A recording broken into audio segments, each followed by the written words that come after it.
आज ये स्पष्ट हो गया कि हाफिज जैसे आतंकी राहुल गांधी को अपना पसंदीदा नेता क्यों कहते हैं। पहले राहुल गांधी और अब खड़गे जी के बयान के बाद एक बात बहुत साफ हो गई है, ये एक सुविचारित भारत विरोधी और पाकिस्तान को ऑक्सीजन देने वाली विचारधारा से पोषित होकर आने वाले बयानों की श्रृंखला है। पहलगाम के आतंकवादी कहाँ हैं? जो देश का वासी है उसी के खून में देशभक्ति हो सकती है। जो एलियन है राहुल गांधी जी के माताजी सोनिया गांधी जी तो इस देश से है ही नहीं है। देश के एलओपी हैं, जिस तरीके से देश के प्रधानमंत्री को सम्मान मिलता है वैसे ही देश के एलओपी को मिलता है, चाहे वो राज्यसभा के हों लोकसभा के हों। एक बीजेपी आईटी सेल के चीफ है अमित मालविया, एक देश के विदेश मंत्री हैं एस जयशंकर, विपक्ष प्रतिपक्ष सब एक था और कार्रवाई की मांग कर रहे थे। इतने शर्म की बात है कि तब इन्होंने अपनी घटिया राजनीति का चेहरा दिखाया।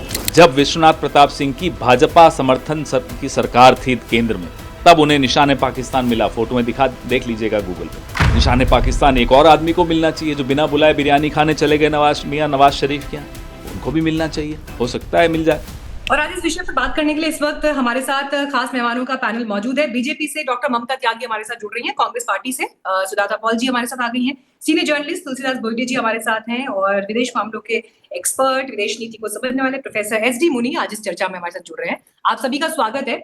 सबसे पहले यहाँ पर मैं शुरुआत मुनी साहब आपके साथ करना चाहूंगी। प्रोफेसर मुनी, देखिए एक तरफ डेलीगेशन भेज रहे हैं हम बाहर, लेकिन बड़ी हैरानी होती है ये देखकर कि ऑपरेशन सिंदूर के बाद सीज फायर बॉर्डर पर तो हो गया है सर, लेकिन देश के भीतर तो सीज फायर राजनीतिक दलों के बीच स्थिति नहीं दिखाई दे रही।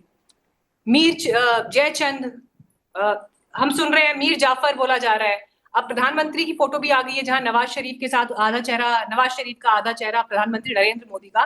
तो ये पोस्टर वॉर की जो एक शर्मनाक स्थिति इस वक्त बीजेपी और कांग्रेस के बीच दिखाई दे रही है।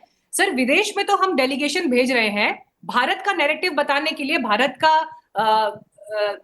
की सिचुएशन क्या थे इससे पहले आतंकवाद को लेकर, उस पर तस्वीर क्लियर करने के लिए, लेकिन देश के भीतर बीजेपी और कांग्रेस क्यों नहीं आपस में समझ पा रहे हैं कि हमें पाकिस्तान के खिलाफ एक साथ खड़े होना है, ना कि एक दूसरे के खिलाफ?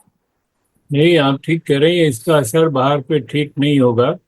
जो लोग देख रहे हैं उनको अचंभा लग रहा होगा कि किस तरह से ये विवाद देश में शुरू हो गया है, लेकिन ऐसे हर किसी मामले में मैं समझता हूँ कि आपको ये इन्वेस्टिगेशन करना चाहिए कि शुरुआत किसने की, पोस्टर वॉर की शुरुआत किसने की, बयानबाजी की शुरुआत किसने की। लेकिन इसका मतलब ये नहीं है कि सरकार से सवाल नहीं पूछा जाए। देखिए, सरकार से सवाल हम लोग पैनल डिस्कशंस में भी पूछते हैं, और सरकार से सवाल पूछने का मतलब ये नहीं है कि या तो हम लोग पाकिस्तान की सपोर्ट कर रहे हैं या सरकार के खिलाफत कर रहे हैं। एक आम बात होती है जिसमें इंसान चाहता है उस सारी समस्या को, सारे मसले को समझने की कोशिश करता है, और इसीलिए सवाल उठते हैं। तो मैं किसी को दोष नहीं देता हूं। अगर आप उसका आलोचना करना चाहती हैं या उसका विश्लेषण करना चाहते हैं तो हमको इस बात में जाना चाहिए, इस तरह की बात शुरू ही नहीं करनी चाहिए। और दोनों, मैं बिल्कुल मानता हूं कि दोनों पक्षों को मैच्योरिटी से काम देना चाहिए। बट सर, आप ये मान रहे हैं कि जो सांसद हमारे डेलीगेशन विदेश जा रहे हैं, जिनको ऊपर ये जिम्मेदारी है कि उनको भारत का पक्ष रखना है, क्या आपको लगता नहीं कि इससे भारत का पक्ष कमजोर हो रहा है, जो देश के भीतर जो ये हालात पैदा हो रहे हैं? नहीं, मैंने आपसे पहले ही कहा ना, इसका असर ठीक नहीं होगा बाहर को। जो हम बात करेंगे वो विदेश के लोग सुन लेंगे उसको बैठ के, वो हमारे से बहस नहीं करेंगे, लेकिन उसका प्रभाव कम हो जाएगा। ठीक है। डॉक्टर ममता त्यागी, न्यूयॉर्क टाइम्स वगैरह, फाइनेंशियल टाइम्स वगैरह में क्या छप रहा है आप लोग देख रहे हैं?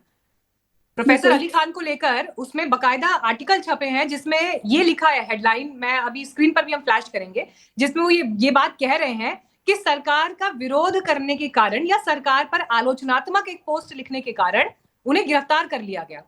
और अभी मुझे लगता है उन न्यूज चैनल्स की क्लिप आपको भी दिखी होगी जहां पर रेणु जी बैठी थी डिस्कशंस में, और उनसे, जिन्होंने एफआईआर करवाई, और उनसे क्लियर कट पूछा गया कि बताइए इस पोस्ट में आपत्तिजनक क्या है। वो एक लाइन में बता नहीं पाई उस पोस्ट में आपत्तिजनक क्या है, एक लाइन में नहीं बता पाई, एक शब्द नहीं कोट कर पाई कि ये आपत्तिजनक है।